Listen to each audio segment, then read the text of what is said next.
Usually when I make a title for one of my videos, what I do is I add a little thing at the front that's a bit hyperbolistic.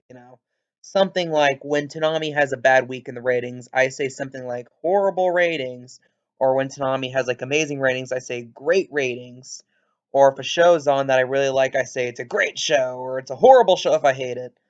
But this time, I mean every single word of it. This might be the best show that Toonami has ever had on the block. And I'm actually serious about that. And this episode checked every single box it needed to for me. And is close to a perfect way you can open a season. And let's just cover the episode so I can better describe what I loved about this episode. This episode uses perfect use of in media res. If you don't know what in media res is, it's a media trope where you start the episode or start the movie or start whatever in the middle of the action. And usually, when used right, it is used to subvert expectations in a way to make the entire plot seem to be filled with twists and what is otherwise a more linear narrative. A lot of action movies use this now, and they use it poorly because they think they can do it to have an action scene at the very beginning so they can keep people entertained. However, it just ends up being confusing. However, War of the Underworld uses this perfectly. The very beginning of the episode, you have Alice with Kirito and her younger sister in this cabin, kind of in the middle of the woods, and it kind of goes into what seems to be a normal day for them. And you have Alice seemingly happy with her taking care of a Kirito who's in a vegetable state at this point. And although that's definitely a downside for her, she doesn't necessarily seem to mind as much because she can take care of the person who saved her world and helped basically undo the brainwashing she received over decades at this point. So of course she's grateful to Kirito, and she sees this as a way to like pay him back for what he's done for her. And on the surface, she seems extremely happy with this. Although her world isn't ideal, it's something she can get used to and something she seems content with. Then we cut to 4 months in the past, and this is when stuff starts getting dark for her. Like, by comparison, you have the very beginning, takes off right at the end of Alicization. Kirito, because of the power being cut back at the turtle by the paramilitary group who was coming in and invading them. Kirito's floodlight or flashlight, whatever they call it, I keep forgetting, gets completely fried, which led to him being in this vegetative state. And he had the head of the Integrity Knights, the mentor of Alice, see this, and him taking sympathy on Alice, taking sympathy on Kirito, decides to tell the Integrity Knights, okay, our leader was a complete dictator.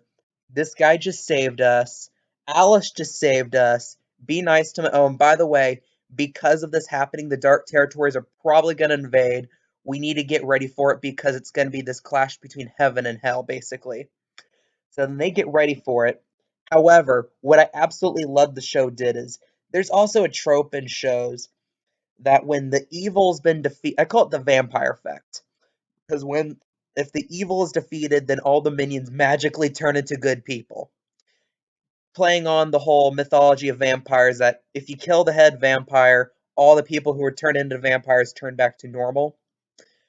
However, they do not do this. They're more realistic with this, and I absolutely love the show for doing this. Because instead of having people be like, well, it turns out Pontifex was evil, I guess that guy who invaded us that we're taught to hate was actually kind of a good guy. They're like, no, they're angry that they killed their leader, and they're like, oh, that guy should pay. We should totally still kill that guy. The church should still kill that guy. And Alice, knowing that Kirito is in serious danger and that fact that he's no longer able to fend for himself with him being in a vegetative state, saves him by basically taking him and moving away back to her home village. And this is another scene I like how they did it. They showed her carrying Kirito on her back as a beast of burden, walking into her native village, asked to see her father. And in a scene that turns into a great twist from the biblical story of the prodigal son. If you don't know the story of the prodigal son, in short, it's there's a wealthy man. He has multiple sons. One son is terrible with money. He asks his father for money. The father gives him money. Son moves away. Son loses his money, and he comes back begging for forgiveness from his father, and the father accepts him with open arms. This does not happen in Alicization. You have Alice, who is a criminal because remember, she was the first person to ever cross into the dark territory in the history of this whole world, is still shunned by her father. Like her own father came up to her face, said, "Leave this village," which forced Alice into hiding, basically, into a cabin in the middle of the woods.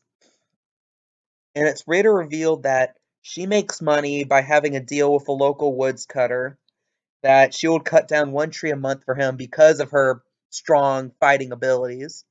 And it had this interesting scene, and another scene that subverted expectations. This scene set itself up for a scenario where the woodcutter's gonna be like, doubt her because, oh, she's a girl. She can't possibly cut down this tree. Into her very quickly proving them wrong. And instead of it being like this like gender thing, like back to, I forgot that one female integrity night in Alicization's plot, they had the scenario where what happened was that they stole the Yu-Gi-Oh sword from Kirito, and Kirito kind of trying, with still some very basic movements, tried crawling and reaching out to get it back from them, and then Alice coming over to defend him, and gave this literally thousand, like such a strong stare that like wind happened and completely froze all the men still. And the men, panicking, just gave her the sword back, which I thought was a very well done scene too. And then at the end of the episode, you have them going home for the night.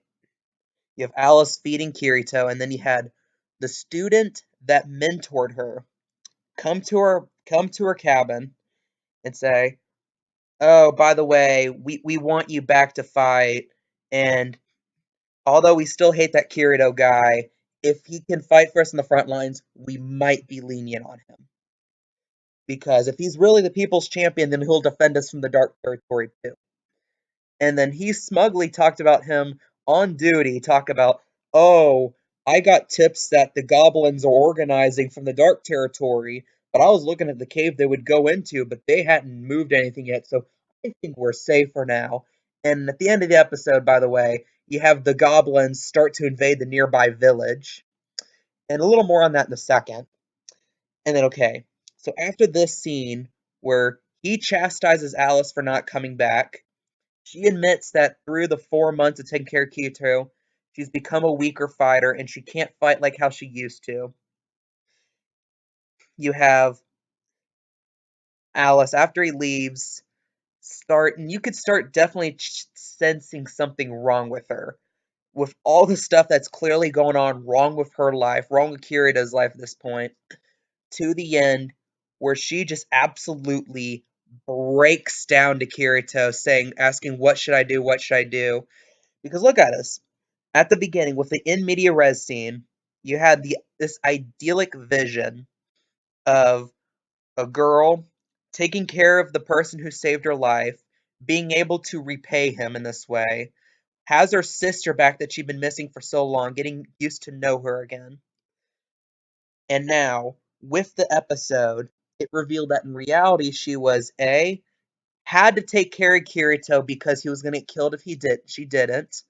You had her chastised by her own father, cast aside by her own flesh and blood. You had her chastised by her mentee for not coming back to fight for the church. And just this general disillusionment with the concept of the church, with the concept of the state, asking to herself, is it even worth fighting anymore? Knowing that she really wants to help Kirito, but everyone still hates him despite him sacrificing every single thing about him to save everyone in this Christ-like move. Her basically like this, you can make a very good biblical like comparison here of Kirito being some type of Christ figure. You have a young man sacrifices everything he is, everything he has for the benefit of everyone else. And instead of a concept where if the Bible you had the 12 apostles, Alice is the only apostle, debatably her sister too. And her getting this moment of doubt of, is this worth it?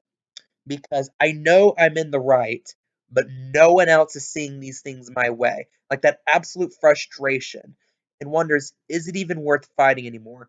Is it even worth taking care of Kirito? Because no, the more I take care of Kirito, the weaker it's gonna make me, and the more I'm gonna be hated as a person, and the less likely I am to be able to get back to who I was. But at the same time, she has to take care of Kirito because it's her way of repaying him for what he's done for her and what he's done to the world that they live in. And an episode ends with with like at least a fireball, or at least an attack in the nearby village that even Kirito senses coming in a way, with him reaching out to the curtains to the direction of the fighting, and Alice screaming her sister's name, implying that the sister is still in the village and she's at risk, which is another stressor that Alice has now, that her sister that she's finally gotten to know again is in serious risk of injury. And that's how the episode ends. And like I summarized for you here right here why this was an amazing episode. You had Alice be this intentionally like one-dimensional character in this last season because of the fact that she's brainwashed. However, in the course of virtually one episode, you made her into a great three-dimensional character. And that's something that many shows struggle to do over a whole season. And the show does it in one episode, which now continues kind of a two-episode trend now in Sword Online to have a very strong start. Because if you don't remember, Sword Art Online Alicization had a 1 hour first episode that was dedicated to giving you reasons to care about the characters in that season, that being Alice, Yu-Gi-Oh, and Kirito. And in this season, they do that again, but with Alice years in the future and having to deal with all the stressors of her new life. And I think the show absolutely knocked it out of the park. I'm excited for next week's episode. I'm wondering, how long is Kirito going to be in this coma? Is he going to magically come out of it? When's Asuna going to come in? Because it's not really a spoiler because the promo straight up says she goes into the universe. When are we going to know more about this paramilitary group that hacked in, that's going into the turtle and wants the AI for some reason? What are they going to use it for? What's their motivation? We know some people from that universe are going to come into this universe. So that's going to make things interesting too. And the intro song, the theme song, kind of implies some of the friends that they made in the first couple seasons of Sword Online are going to come into this too at some point, including some of Asuna's friends that were briefly at the start of Alicization. And it's be interesting to see how that plays out. And again, some people might complain that there wasn't that much action in this episode. Well, again, there really isn't that much action in the first episode of Alicization 2, but by a good margin was probably the best episode of that show, of that season. And I really believe in the people who think that they want that. Next episode looks like it's going to be full of action, with the whole thing with the goblins invading the village, the Dark Territory starting their assault on the Good World, or I forgot what they exactly named this world. But again, very solid episode. One of the best I can think of in a long time, especially on Toonami. And again, this is like a weird coming full circle moment for me because, and I've mentioned this in a couple of my previous videos, I used to hate Sword Art Online. Like, I remember senior year of high school, at my lunch table with my friends, we would take absolute shots at the original Sword Art Online about how cheesy it was, how bad it was, and us kind of sensing that this show was going to be the most formative show of the 2010s, which it actually was, considering how as soon as Sword Art Online became popular, you had Isekai coming out of the woodworks, which it still is to today, because if you look at the releases coming out of Japan, it's disproportionately Isekai stuff, which shows the popularity of stuff in Japan and the fact that it has crossover appeal in the United States, like Sword Art Online definitely showed. But again, if Sword Art Online can focus on this, and if they can make the action half as good as they made Alice's character development, even Kirito's character development, Kirito literally does nothing in this episode, but he has great character development based on how the show showed him. Like, you have him still with this attachment to his sword, still with this attachment to Yu-Gi-Oh's sword, and you had moments showing him when Alice's mentee said that, oh, he's worthless, he's not worth your time, like him feeling this internal doubt and shame of him in this current vegetative state compared to the superstar he was before. And if he comes out of the vegetative state, I'm willing to see how he reacts to that because I think the show has set him up well, extremely well too, even with him doing absolutely nothing. But again, what do you guys think about this episode? What are your opinions on it? Do you like it as much as me? Or are you towards more the general consensus was kind of negative about this episode? What are your opinions on it? I love reading comments down below. If you like this content, if you want more anime content like this, please like this video, please subscribe and hit that notification button. I appreciate your support. I am Super Orange Cat, and that is all.